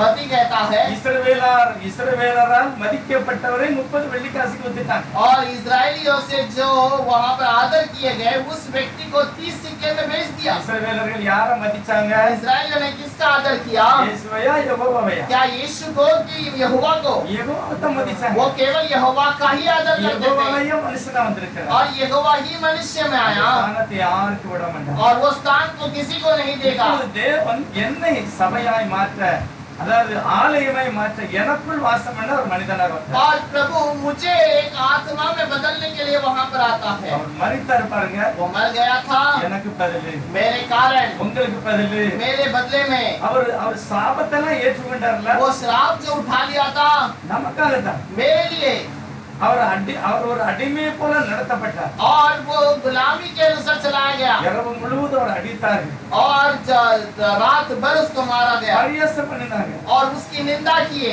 எல்லாமே இயேசுநாதருக்கு எதுக்காக நடந்தது? और वो सारा सब कुछ यीशु के विरोध में किया है। பிறப்புல பரிசுத்தம், उसके जन्म में पवित्र था, ஞானஸ்நானத்துல பரிசுத்தம், उसके बपतिस्मा में पवित्र था, உபவாசத்துல उसके प्रार्थना में போன இடமெல்லாம் பரிசுத்தம் தான். जहाँ पर भी गया वहाँ पर पवित्र அப்ப था। ஏன் அப்படி நடந்தது? अब ये क्यों ऐसा हो गया? நடக்க முடியாத மனிதர்கள் जो नहीं चल सकते वो लोग அவர்களை பரிசுத்தப்படுத்துவதற்காக उसे पवित्र करने के लिए தேவன் மனிதனாக வருகிறார். परमेश्वर पवित्र அந்த मनुष्य रूप में உயர்வான बन गया ஸ்தானத்தை தேவனே செய்கிறார். और वो ऊंचे स्थान को प्रभु खुद करता है। என்ன நீதிமானாய் மாற்றுவதற்கு உலகத்துல யாருமே கிடையாது. ऊंचे धर्मी बनाने के लिए दुनिया में कोई नहीं है। யாரால என் பாவத்தை மன்னிக்க முடியுமா? मैं अपने पाप को क्षमा कर सकता हूँ क्या? யாரும் மன்னிக்க முடியாது. कोई नहीं कर सकता। எந்த பரிசுத்தவான் அப்படி இல்ல. कोई भी पवित्र व्यक्ति नहीं இயேசு है। கிறிஸ்துவின் இரத்தம் என் சகல பாவங்களை நீக்கும். यीशु मसीह का लहू मेरे पाप को धोता है ஆகவே அந்த ஸ்தானத்தை, और इसीलिए उस स्थान को, மன்னிக்கிற ஸ்தானம், वो क्षमा करने वाला அந்த स्थान, பலியாகக்கூடிய वो ஸ்தானம், बलि होने वाला அந்த स्थान உயிர் தெழக்கூடிய வல்லமை और वो सजीव उठने वाला सामर्थ्य உலகத்துல யாருமே கிடையாது பாருங்க. दुनिया में किसी के पास नहीं தேவனே है। அந்த ஸ்தானத்துல இருந்து சகலத்தை செய்கிறார். प्रभु खुद उस स्थान में रहकर उस कार्य को करता है ஆகவே அவரே சிருஷ்டிகர், और इसीलिए वही रचना करता, அவரே ரட்சகர். वही उद्धार करता அவர் பரலோகத்திலும் பூலோகத்திலும் நிரம்பி और இருக்கிறார். वो स्वर्ग में और पृथ्वी में भरपूर है।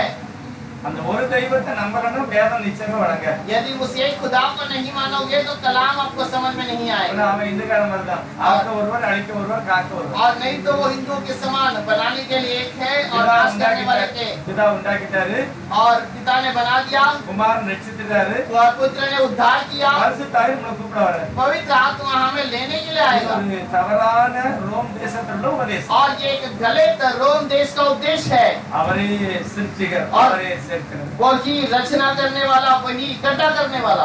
இந்த அபிஷேகத்தை கர்த்தர் அப்போஸ்தலர் 2வது அதிகாரத்துல ஊற்றி சபை ஆரம்பிக்கப்படுகிறது. और ये अभिषेक को उंडेल कर प्रभु वहाँ पर उस पवित्र आत्मा से उद्धार அந்த करता है। அபிஷேகம் எனக்குள்ள இருந்தா, और वो अभिषेक यदि मेरे ऊपर है, யாக்கோபு சொன்னார்ல, और याकूब से उसने कहा था, யாக்கோபு நான் உன் கூட இருப்பேன், याकूब मैं तेरे साथ रहूंगा திரும்பவும் உங்க அப்பா விட்டு கூட்டு வந்துரும். और फिर से तुझे तेरे पिता के घर ले जाऊंगा। நம்மளை பார்த்து கர்த்தர் அப்படிதான் आज சொல்றார். हमें भी देखकर प्रभु यही நான் कहता உன் கூட है, இருப்பேன், मैं तेरे संग रहूंगा, உனக்குள் வாசம் பண்ணுவேன். तेरे साथ निवास करूंगा। உலகம் அறியாது, दुनिया नहीं ஆனால் जानेगी நீ அறிவாய். लेकिन तू जानेगा। நான் உன்னை திரும்ப என்னுடைய அப்பா விட்டு கூட்டு போவேன். मैं तुझे पिता के घर ले जाऊंगा। அதுதான் தேவனுடைய வாக்குத்தத்தம். वही प्रभु का वाग्दान है। அடுத்து பாருங்க, அவர் கூடவே இருந்ததுனாலதான் और उसके साथ रहा था, इसीलिए யாக்கோபனுடைய வாழ்க்கையில ஒரு பெரிய ஆசீர்வாதம். याकूब के जीवन में एक बहुत बड़ा அவர் अभिषेक கடைசியில முழங்கால் படிட்டு ஜெபம் பண்ணுகிறார். और वो आखिर में घुटने में आकर प्रार्थना करता ஆண்டவரே है, என்னை ஆசீர்வதிக்கவே. हे प्रभु मुझे आशीष कर दे। ஓசியா சொல்லுகிறார், மனிதனோடும் தேவனோடும் போராடினான். और होशे कहता है कि मनुष्य से और प्रभु से लड़ाई किया। மனுஷன்னா யாரு? मनुष्य कौन है? ஏசாட்ட, और ये सब, மாமாவ, और वो अपने ससुर जी से, இங்கதான் அவன் ஏமாத்தான். और यहाँ पर वो फंसाता है அதாவது போராடி என்னமெல்லாமோ வாங்கிட்டான். और वो लड़कर बहुत सारी चीजें ले ली। ஆனா அடுத்து சொல்கிறது அவன் தேவனோடு போராடினான். और उसके बाद लिखा है कि वो प्रभु के साथ युद्ध किया தேவனை ஒருவன் ஒரு காலம் கண்டதில்லை. और प्रभु को किसी ने कभी नहीं देखा। தேவன் ஆவியாக और இருக்கிறார். क्योंकि प्रभु आत्मा है, அவரை எப்படி இவன் பார்த்தான்? और उसको कभी इसने देखा। தேவன் ஆவியாகிய தேவன், और वो आत्मिक प्रभु மகிமையின் சாயலாக கிறிஸ்து இயேசுவாக வெளிப்பட்டார். महिमा का रूप में मसीहा के समान प्रकट हुआ இயேசு காலை தான் பிடிச்சான். और यीशु के पैर को ही पकड़ लिया। யாக்கோபு இயேசு காலை தான் பிடிச்சு சொன்னா और ஆசீர்வதிக்கிறார். याकूब ने यीशु के पैर को पकड़कर कहा, ये प्रभु है। அவர் சொல்றார், உன் பேர் என்ன?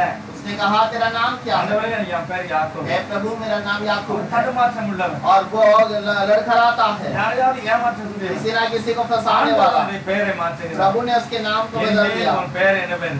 अभी तेरा नाम क्या है? இஸ்ரவேல் தேவனுடைய பிள்ளை. तेरा नाम इस्राएल है तो प्रभु का बच्चा है। யாக்கோபு உடனே என்ன கேட்டான்? और याकूब ने क्या पूछा? ஆண்டவர் உங்க பேர் என்ன பேரு? हे प्रभु तेरा नाम क्या है?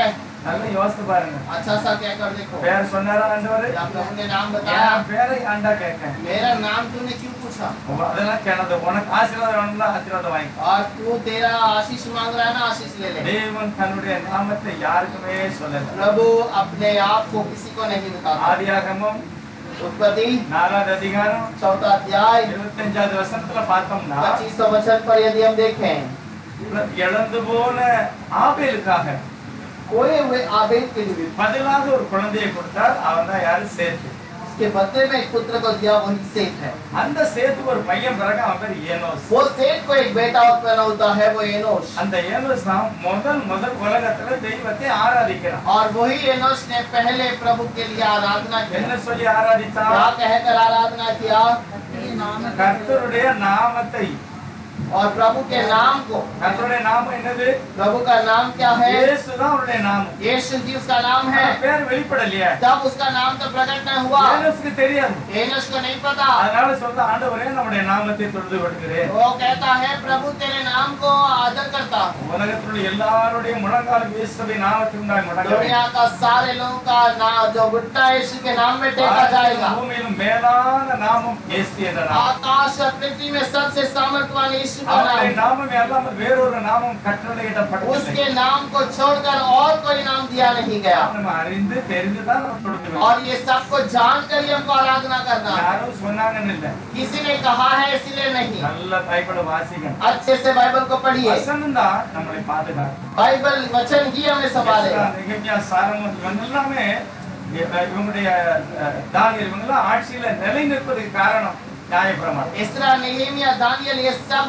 प्रभु का वचन को अच्छे से जाने हुए थे, அதனால நம்ம கடன் வந்தாரு. और इसीलिए वो दृढ़ मन से थे। இன்னைக்கு நீங்களும் நானும் இந்த வேதத்தை வாசித்தால்தான் நான் நிச்சயமான தேவனால் அழைக்கப்பட்ட மனிதனாய் வாழ முடியும். आज मैं और आप दोनों जो है प्रभु के समूह में रहेंगे तो प्रभु का वचन கூட இருந்தார். प्रभु उनके संग रहा। கடைசியாக ஆரியம் 39வது அதிகாரம் उत्पत्ति का 39वां अध्याय, அதுல முதலாவது ஒரு காரியத்தை ஆண்டவருடைய வேதம் சொல்கிறது. प्रभु का वचन एक बात को वहां पर बताता है। 39வது அதிகாரம் 39 में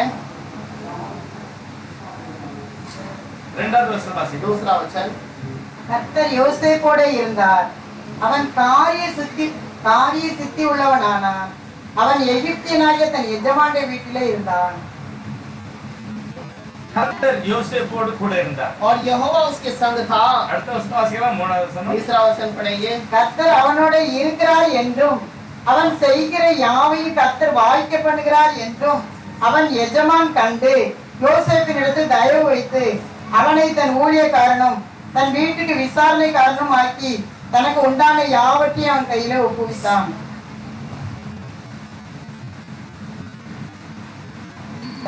और यूसुफ के स्वामी ने देखा कि यहोवा उसके संग रहता है और जो काम वह करता है उस पे यहोवा उसके हाथ से सफल कर देता है। तब उसकी अनुग्रह की दृष्टि उस पर हुई और वह उसकी सेवा टहल करने के लिए नियुक्त किया गया। யோசேப்போடு கர்த்தர் இருக்கிறார் பாரு. यूसुफ के साथ में प्रभु है। எவ்வளவு ஒரு அதிசயத்தை வெளிப்படையாக காண்பித்து कितने अद्भुत बात को प्रभु ने प्रकटीकरण में दिखा दिया। இன்னைக்கு அதே ஆண்டவர் தான் ஒரு கிறிஸ்தவனுக்குள்ள இருக்கிறார். और वही प्रभु आज एक मसीहा के व्यक्ति के अंदर है। ஒரு அவன் எந்த சபையில இருந்தாலும் சரி இயேசு உத்தம இதயத்தோடு நம்பினார். कोई भी कलीसिया में क्यों ना रहे, यीशु को अगर उत्तम हृदय से ढूंढे, ரத்தத்தினால் கழுவப்பட்டார். यीशु के लहू से यदि धोए जाए, இயேசு அவங்களோட இருக்கிறார். यीशु उनके साथ है। எப்படி தெரியும்? कैसे पता है?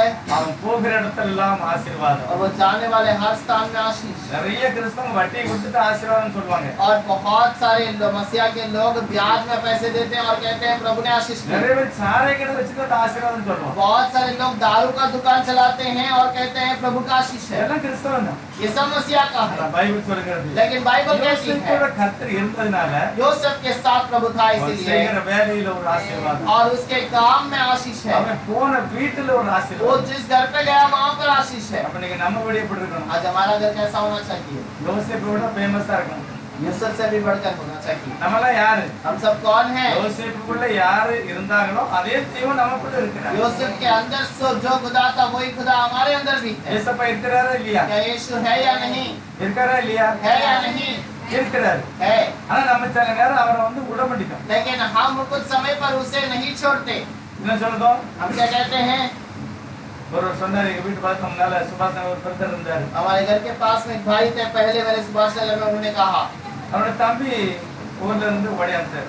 और उसका भाई गांव से भाग कर आ गया। அண்ணன் வீட்டுல வந்து இருக்காரு. उसके भाई के घर, बड़े भाई के घर पर है। இவரு வேலைக்கு போய் சொன்னாரு. और उन्होंने कहा आप काम पर जाओ। நான் வேலைக்கு போற மாதிரி தெரியல. वो काम पर जाने के இங்க समय பாரு, நான் உன்னை கூப்பிடல. और उसने कहा मैंने तुझे बुलाया நீ नहीं, தான் வந்திருக்க. तू खुद आया है। ஒழுங்கா இருக்கன்னா இரு, நான் ஓடிப்போ. और सीधे से यहाँ पर रहना तो रह, नहीं तो चला जा। அப்படி யாராவது சொன்னாங்களா ஆண்டவரை? क्या ऐसे कोई कहता है प्रभु से? நாமளும் உன்னை கூப்பிடல, நீ தான் வந்து உட்கார்ந்திருக்கிறது. मैं तो आपको प्रभु बुलाया नहीं, आप ही मेरे पास आके बैठे हैं। இருக்கன்னா இவரெல்லாம் போறேன்னா போ. आपको रहना है तो मेरे साथ रहो, नहीं तो चले जाओ। அதனால ஆண்டு யார்கிட்டையும் சபதத்தால வர முடியாது. और इसीलिए प्रभु किसी के पास जबरदस्ती नहीं जाएगा, கூப்பிட்டாதான் வருவேன். मैं बुलाऊंगा तो आएगा। சொல்றார், வாசல்ல இருந்து தட்டுதேன். वो कहता है मैं दरवाजे में खड़े रहकर खटखटाता நீ हूँ, அனுமதிச்சா நான் உள்ள வருவேன். तू अनुमति दे तो मैं अंदर आऊंगा। யார் ஏற்றுக்கொள்கிறார்களோ அவங்க தான் பாக்கியம். और जो स्वीकार करता है वो धन्य है। யோசேப்பு ஒரு நல்ல வாலிப பராயம் பாருங்க. और यूसुफ एक अच्छा जवान है, எவ்வளவு ஒரு பாக்கியவான் பாருங்க. कितना धन्यवान கர்த்தர் है। அவனோடு கூட இருக்கிறார். प्रभु उसके संग है। நல்ல வேலை கிடையாது, अच्छा काम नहीं பெர்மனன்ட் வேலை எல்லாம் இல்ல ஆரம்பத்துல. और परमानेंट काम तो नहीं था, ஆனா அவன் கூட இருக்கிறான்னு வீட்டுக்காரன் தெரிஞ்சுக்கிட்டான். लेकिन घर वाले को समझ में आ गया वो साथ में है। அவன் கூட இருக்கிறான்னு கண்டுபிடிச்ச உடனே தான் और वो घर पे साथ में है करके जब இப்ப समझ அவனுக்கு गया, வேலையில உயர்வு. अब उसके काम में बढ़ाई। உங்களுக்கு வேலையில உயர்வு வேணுமா? क्या आपके काम में बढ़ाई चाहिए? கர்த்தர் உங்களோட இருக்கிறத உலகம் பார்க்க வேண்டும். आपके साथ प्रभु है, इसे दुनिया समझना चाहिए। சிலர்லாம் சொல்லுவாங்க, कुछ लोग कहते हैं என் புருஷன் ஒன்னா நம்பர் குடிகாரன். मेरा पति 1 नंबर दारू पीने वाला है। நான் ஒரு சபைக்கு போயிருந்தேன், ஒரு சிஸ்டர் வந்து சொன்னாங்க, और एक गांव में एक कलीसिया में गया था, वहां पर एक सिस्टर அவன் ने कहा பேசவே முடியாதுயா. उससे बात ही नहीं कर सकते, அவன் அந்த மாதிரி நிப்பான். वो उस प्रकार खड़ा रहता है। ஆனா என் மகளோ பையனோ தண்ணி போட மாட்டாங்க. और मेरा बेटे मेरी बेटी दारू नहीं पीते, ஆனா அவங்கிட்ட பேச முடியும். उससे भी बातें नहीं कर सकते। அவன் தண்ணி போட்டா பேச முடியாது, இவன் தண்ணி போடலே பேச முடியும். और वो तो दारू पिया इसीलिए उससे बात नहीं कर सकते, ये दारू नहीं पिया है फिर भी इनके सामने में बात नहीं कर யாருதான் सकते। இருக்க உள்ள? अब उसके अंदर कौन है? எப்படி ஆசீர்வாதம் கிடைக்கும்? कैसा आशीष मिलेगा? பைபிள் சொல்றது, யோசேப்போட தெய்வம் இருந்தார். बाइबल कहती है यूसुफ के साथ प्रभु था, எஸ்ராவோட கர்த்தர் இருந்தார். एजरा के साथ प्रभु था। அவங்க ஆசைப்பட்டு ஜெபம் பண்ணாங்க. वो आशा के साथ प्रार्थना किए, எங்க வீடு கட்டப்படணும், हे प्रभु मेरा भवन बनाया எங்க था, கிராமம் கட்டப்படணும், मेरा भवन बनाया था, சபை கட்டப்படணும். मेरा कलीसिया बनाया था। கர்த்தர் அவனுடைய ஜெபத்தை கேட்டு प्रभु ने उसकी प्रार्थना को सुनी। எருசலேம் தேவாலயத்துல என்னெல்லாம் கட்டுனாங்களோ அவ்வளவு செலவும் அங்க நேர்மறை அரண்மனையில இருந்து போகுது. और यरूशलेम भवन में जो भी बनाया गया सब कुछ उस रेगुलर निजार के राज्य से चलाया गया, அளவில்லாமல் கொடுத்தான். बिना हिसाब का दिया गया। எத்தனை டன் கோதுமை கொடுத்தான்னு தெரியாது, कितना टन गेहूं दिया पता नहीं, எவ்வளவு எண்ணெய் எவ்வளவு திராட்சரசம் கொடுத்தான்னு தெரியாது. और कितना दाखरस कितना तेल दिया पता नहीं, அவ்வளவு திராட்சை எல்லாமே அரண்மனையில இருந்து அவனுக்கு போச்சு. और सब कुछ राज भवन से वहां गया। அங்க இருந்து என்னெல்லாம் கொண்டு வந்தானோ எல்லாத்தையும் திரும்பி கொடுத்துட்டாங்க. वहां से जो भी ले आया उसको भी लेकर गए, அது என்ன பொருளா இருக்கு, இத்தனை நம்பர் எல்லாம் போட்டுருக்கு. और वो सारे वस्तु में उस पे लिखा गया, ये इतना इतना गिनती में भी लिखा गया कितना कितना है, போட்டுருக்கு, नंबर எல்லாம் போட்டுருக்கு. वहां पर गिनती लिखा गया क्या क्या कितना लेकर आए। அவ்வளவு மகிமையான காரியம் நடப்பதற்கு ஒரே ஒரு காரணம், और उतना महिमा का कार्य होने का एक ही कारण है, எஸ்ராவோடு கர்த்தர்.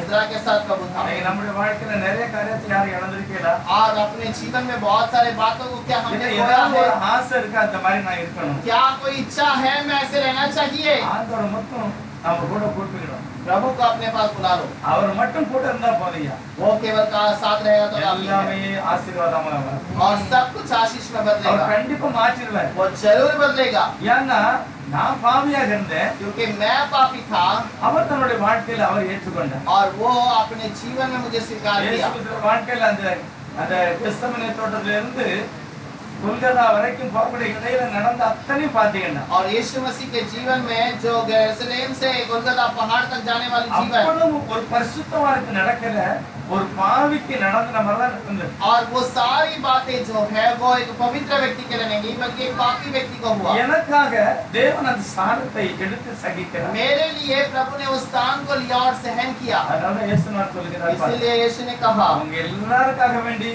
என்னை நானே பரிசுத்தப்படுத்தினேன் तुम हर एक के लिए मैंने अपने आप को पवित्र किया என்னுடைய வசனத்தை நீங்க கற்றுக்கொண்டதுனால நீங்க பரிசுத்தவான்கள் मेरे वचन को तुमने सीखा इसलिए तुम पवित्र हो எவ்வளவு மகிமையான ஒரு ஆசீர்வாதம் कितना महिमा की बात है வேதாகமத்தை மட்டும் வாசித்தா और उस वचन को यदि तुम पढ़ोगे குணங்கள் என்று அதை அங்கீகரித்துக் கொண்டார் घुटने में यदि उसको स्वीकार करोगे அவர் அப்படியே அதை கேட்டு நம்மளை ஆசீர்வதித்தார் और वो उसे वैसे ही स्वीकार कर அவர் ले சர்வ வல்லமையுள்ள தேவன் वो பாருங்க. सर्वशक्तिमान है அவர் மகிமையான காரியங்களை செய்கிறார் वो महिमा के कार्य को करता है இன்றைக்கு அவர் அப்படியே செய்கிறார் और वो आज भी ऐसे ही करता है யோசேப்பினுடைய இருதயத்துல தெய்வம் இருந்தாருங்கிறது யோசேப்புக்கு தெரியும் यूसुफ के जीवन में प्रभु था करके यूसुफ जानता है அவனே சொல்றான் वो खुद कहता ஐயோ है தேவனுக்கு பிரியமில்லாத இதை நான் எப்படி செய்வேன் அப்படிங்கிறார் प्रभु के लिए जो प्यारा नहीं है इसे मैं कैसे करूंगा ஆகவே அவருக்கு பிரியமானது தான் நான் செய்வேன் और इसीलिए उसको जो प्यारा है वही मैं करूंगा அவர் ஜெயில இருக்கிறாரு वो जेल में है நான் தாவீது அருமையான ஒரு வார்த்தை போட்டார் दाऊद एक अच्छे से बात को बताता है அவருடைய வசனம் யோசேப்பை புடமிட்டது और प्रभु का वचन उसको वहां पर उसकी परीक्षा की வசனம் அவனை சங்கிலியினால் கட்டினது वचन ने उसको वहां पर बंधन में बांध दिया யோசேப்பு பின்வாங்கலவன் यूसुफ पीछे ना हटा அப்படியே அவர் பொறுமையோடு காத்திருந்தார் और वो नम्रता से தேவன் அவனை நினைவு கூர்ந்தார் प्रभु ने उसे याद किया அந்த ராஜாவுக்கு ஒரு சொப்பனம் और वो राजा को एक स्वप्न आया யாருமே சொல்ல முடியல कोई भी नहीं कह सकता யோசேப்பு போகிறார் यूसुफ जाता है அவன் சொப்பனத்தை சொல்லும் முந்தியே और वो कहने के पहले ही இவன் போற உடனே ஒரு வார்த்தை போடுகிறார் और वो जाते एक शब्द को कहता है ராஜாவுக்கு சொல்லக்கூடியது மங்களகரமான வார்த்தை और राजा को कहने वाली बात एक बहुत ही मंगल कार्य है அவன் சொல்லும்னாலே சொல்லிட்டான் நீ ஆசீர்வதிக்கப்பட்டவன் और वो पहले कह दिया तू आशीषित किया गया है தேவன் உனக்கு வெளிப்படுத்தினார் और प्रभु ने तुझे वो प्रकट किया है எல்லாம் சொன்னோனே ராஜாவுக்கு ஒரு அதிசயமாய் போயிடுச்சு और राजा को वो बात बहुत ही अचंभा लगा எவ்வளவு மகிமையான ஒரு சத்தியத்தை நீ வெளிப்படுத்தி कितनी महिमा की सत्य को तूने प्रकट உன்னை कर போல दिया ஒரு ஆள் இங்க தேசத்துல இல்லையே तुझे समान एक व्यक्ति हमारे देश में नहीं है அப்படியே தன்னுடைய மோதிரத்தை கழட்டி அவன் கையில கொடுத்து तुरंत अपने अंगूठी को उतार कर उसको पहना दिया அவனுக்கு உடனே ஒரு சீட்ல உட்கார வச்சு तुरंत उसको राज्य के एक நல்ல सिंहासन ஒரு पर மகனை बैठा। திருமணம் பண்ணி கொடுத்து उसको अच्छे बेटी से शादी करवा दिया பேரையும் மாத்திட்டான் उसका नाम भी बदल दिया அதெல்லாம் அதிசயம் தான் ये सब अद्भुत है அது ஒரு ஆச்சரியமான காரியம் தான் ये आश्चर्य कार्य है பேரெல்லாம் மாத்திட்டான் नाम भी बदल दिया எல்லா தோற்றம் மாறி போச்சு और उसका रूप बदल गया உடன் பிறந்தவன் வந்து நிக்கான் கிட்ட और उसके भाई उसके पास में खड़े அவன் हैं பேரை மாத்தினால இவனுக்கு யோசேப்புன்னு தெரியாது और उसने नाम बदल दिया इसलिए पता नहीं कि ये यूसुफ है சாப்நாத் பணியாவை சந்திக்கிறார்கள் साथ कन्या को मिलते हैं ஏன்னா பேர் தெரியாதுல்ல ये नाम तो पता नहीं தேவனே அதை மாற்றிருக்கிறார் प्रभु ने खुद उसे बदल दिया அவனை பார்க்கும்போது प्रभु ने उसको देखने के இவரால समय पर நம்பவே முடியல ये भरोसा नहीं कर पाए அவ்வளவு மகிமையான ஒரு और ஆசீர்வாதம் उतना महिमा की बात ஒரே है ஒரு காரணம் एक ही बात है கர்த்தர் அவனோடு கூட இருந்தார் प्रभु उसके संग रहा புதிய ஏற்பாட்டுல வேதம் சொல்லுகிறது नए नियम में प्रभु कहता இயேசு है உங்களுக்குள் வாசமாயிருப்பார் यीशु आपके अंदर निवास करता அவர்தான் है உங்க வீட்டின் தலைவராக और இருக்கிறார். वही तुम्हारे घर के अंदर मालिक है நம்ம வீட்ல குடும்ப ஜெபம் தனி ஜெபம் வேத வாசிப்பு இருந்தா हमारे நீங்க घर நினைக்கிறதை காட்டும் எல்லாவற்றிலும் கர்த்தர் உயர்ந்தமாயிருப்பார் आपके घर के अंदर अकेलापन का प्रार्थना परिवार का प्रार्थना भाई का कलाम पढ़ना है तो वो सारा परिस्थिति बदल जाएगा நம்ம நினைக்கிறோம் நம்ம பிள்ளை படிச்சுட்டு இவ்வளவு சம்பளம் வாங்கினா நம்ம ஆயிரலாம் और हम सोचते हैं कि हमारा बच्चा अच्छा पढ़ा लिखे और अच्छा पगार ले तो हम ऐसे आशीष हो जाएंगे அதெல்லாம் ஆசீர்வாதம் கிடைக்காது वो सब में आशीष नहीं அது है கிடைக்கும் எல்லாருக்கும் கிடைக்கும் उस पे मिलेगा लेकिन सबको जो आशीष मिलता है वो वाला தேவனுடைய मिलेगा ஆசீர்வாதம் வித்தியாசம் लेकिन प्रभु का आशीष अलग है அதோட ஒரு வேதனை போறாங்க उसके साथ में वो दुख न बढ़ाएगा யோசேப்போடு கர்த்தர் இருந்தார் यूसुफ के साथ प्रभु है எஸ்ரா நெகமியோடு கர்த்தர் இருந்தார் एसरा नेहमिया के साथ प्रभु है வாழ்க்கையில பெரிய ஆசீர்வாதம் और उसके जीवन में बहुत बड़ा आशीष है போகிற இடமெல்லாம் वो ஆசீர்வாதம் जाने वाला हर स्थान आशीष இன்னைக்கு है அதே ஆசீர்வாதம் நமக்கு வேணும் आज वही आशीष हमें चाहिए கடைசி வசனம் வாசிக்க आखिर में क्वेश्चन पढ़ेंगे ஏசாயா 54வது அதிகாரம் यशायाह 53वां अध्याय 10வது வசனம் வாசிக்கலாம் इसके अंदर 10वां वचन மலைகள் விலகினாலும் பர்வதங்கள் நிலை பெயர்ந்தாலும் என் கிருபை உன்னை விட்டு விலகாமலும் என் சமாதானத்தின் உடன்படிக்கை நிறைவேறாமலும் இருக்கும் என்று உன்மேல் மனது உருகிற கர்த்தர் சொல்கிறார். चाहे चाहे पहाड़ हट जाए और पहाड़ियां टल जाए तो भी मेरी करुणा तुझ पर से कभी न हटेगी और मेरी शांतिदायक वाचा न टलेगी। यहोवा जो तुझ पर दया करता है उसका यही वचन है। நம்முடைய தேவன் கிருபை நிறைந்தவர் அப்படின்னு தாவீது சொல்கிறார். हमारा प्रभु अनुग्रह से भरा है ऐसे दाऊद कहता है। யோவான் 1ஆம் அதிகாரத்துல लेकिन यूहन्ना का पहला अध्याय கிருபையையும் சத்தியத்தை இயேசுனார் தான் உலகத்துக்கு கொண்டு வந்தார்னு சொல்றாரு. अनुग्रह और दया को प्रभु ही ले आया करके कहता है। இப்போ அவர் நம்மள பார்த்து சொல்கிறாரு. अब वो प्रभु हमें लेकर कहता है மலைகளே விலகினாலும் சரி, और ये दुनिया पूरा टल जाए, பர்வதங்களே நிலப்பெயர்ந்தாலும் சரி, पर्वत भी यहाँ वहाँ भटक जाए, கிருபை உன்னை விட்டு मेरा விலகாது. अनुग्रह तुझसे दूर न होगा। ஆண்டவர் என்ன சொல்ல விரும்புகிறார்? और प्रभु हमसे क्या कहना चाहता है? இயேசுவை நம்புறதில்ல, तो प्रभु से भरोसा करता है ना? எதனால பயப்படணும்? क्यों मेरे से दूर रहना चाहता है? क्यों डरता है? என் கிருபை மாறாது. मेरा अनुग्रह न बदलेगा ஒரு நாள் என் உடன்படிக்கை மாற்றம் और मैं अपने दया को कभी दूर न करूंगा। உண்மையில மனது உருகுகிற கர்த்தர் சொல்லுகிறார். और तेरे पर मन तरस खाने वाला प्रभु कह रहा है। இயேசுவானது புதிய ஏற்பாடுல நிறைய இடத்துல மனது உருகுகிறான்னு போட்டிருக்கு. यीशु मसीह पुराने नियम पर बहुत सारी जगह पर लिखा है कि वो तरस खाता है। யார் மேலதான் மனது உருகினார்? किस पर तरस खाता है? அந்த நாயனூர் விதவைக்கு மேல மனது உருகினார். नाइनूर की विधवा के ऊपर तरस खाया। இன்னும் நிறைய பேருக்கு மேல ஆண்டவர் மனது உருகுறான்னு போட்டிருக்கு. और भी बहुतों के ऊपर प्रभु ने तरस खाया। யாருமே போய் கேட்கல. அந்த நாயனூர் விதவை சொன்னாலும் என் பையன் செத்து போயிட்டான்னு சொல்லவே இல்லை. और नाइनूर की क्या विधवा ने कहा कि मेरी बेटा मर गया करके क्या उसने जाके पूछा? उसने कुछ नहीं அவளுக்கு कहा। ஆண்டவரை பார்க்கவே இல்லை. उसने प्रभु को देखा ही नहीं। அவள் தன்னுடைய வியாகுலத்தை அழுகிறாள். और वो अपने दुख से रोती है, இயேசு தான் அவன் மேல மனது உருகினார். लेकिन यीशु खुद उसके ऊपर तरस खाया। நம்ம மேலே அப்படிப்பட்ட மனதுருக்கம் உள்ள தெய்வம் தான் நம்மளை பார்க்கிறார். हमारे ऊपर भी वैसे ही तरस खाता है அந்த நம்பிக்கை மட்டும் நமக்கு இருக்கணும். और वो भरोसा हमें चाहिए। அவர்தான் என்னை மாற்றுகிறார். वही मुझे बदलता है, அவர்தான் இதுவரை என்னை தாங்கினார். वही अभी तक मुझे संभाला இன்னும் என்னை எல்லாவற்றையும் உயர்ந்து வைக்கிறவர். और मुझे बहुत सारे चीजों में बढ़ाता है। அதான் நல்லவர் பாருங்க. बहुत अच्छा प्रभु है। நீங்க நீங்க சில காரியத்தை நினைச்சிருப்பீங்க, அதை கூட தந்துடுவார். और कुछ बातों को आप सोचे रहेंगे उससे भी प्रभु देगा। நீங்க நினைக்கிறது கூட தந்துடுவார் பாருங்க. आप जो विचार करते हैं उसे भी दे देगा। நம்முடைய மனதுருக்கம் உள்ள தெய்வம். हमारे ऊपर तरस खाने वाला அவர் கூடவே இருக்கணும். என்ன वो செய்யணும்? साथ में रहना है तो हमें क्या करना है? என்ன செய்யணும்? வழி என்னது? आपको क्या करना है? उसके लिए रास्ता क्या है? எங்க இருப்பார் அவர்? और वो कहाँ रहता है? ஆண்டவர் சொல்கிறார், और प्रभु कहता है எங்க கூடுகிறியோ அங்கே நான் இருப்பேன். मेरे नाम से जहाँ पर इकट्ठे होते हैं वहाँ पर मैं रहूंगा। இயேசுவை நம்ம கூட கூப்பிடணும் அப்படின்னா और अगर यीशु मसीह आपको साथ में बुलाना है, குடும்பமும் உட்காந்துட்டா அங்க வந்துருவாரு. आप परिवार के साथ बैठ जाएंगे तो वहाँ पर वो आ जाएगा। அளவிட்ட பூட்டி நீ தனியா உட்கார்ந்தா நான் வருவேங்க. और अपने कमरे को बंद कर अकेला बैठा है वहाँ पर भी मैं आऊंगा करके कहा। வேதத்தை வாசிக்கிற பொழுது கர்த்தர் இருக்கிறார். कलाम को पढ़ने के समय पर वहाँ पर प्रभु है। அதனால அவர் என் கூட இருந்தா எல்லாமே ஆசீர்வாதம். इसलिए यदि वो मेरे साथ है सब कुछ आशीष கர்த்தர் है। அப்படிப்பட்ட ஆசீர்வாதம் தான் நமக்கு தருவார். प्रभु ऐसे आशीष को मुझे देगा, நம்ம அவரை நினைச்சக்கூடாது, விடக்கூடாது. हमें उसे नहीं छोड़ना। அவர் நம்மளோட இருக்கிறார். और वो हमारे संग है அவரை துக்கப்படுத்தக்கூடாதுன்னு பவுல் சொல்கிறார். और उससे दुखित मत करो करके पौलुस கர்த்தர் कहता है। நல்ல ஆசீர்வாதமான வாழ்க்கை நமக்கு प्रभु தருவார். ऐसे आशीष की बातों को हमें देगा। ஆராதனை முடிஞ்ச உடனே எல்லாரும் உட்கார்ந்து கொஞ்சம் வேலை செய்யணும். और आराधना के बाद सब लोग बैठकर हम लोग काम करेंगे। அவனும் பக்கத்துல ஆராதனை நடக்குது, ரெண்டு சத்தங்களும் போடக்கூடாது. ज्यादा आवाज नहीं करना चाहिए क्योंकि पास में आराधना चल रहा है। நம்ம எல்லாரும் ஜெபம் பண்ணலாம்.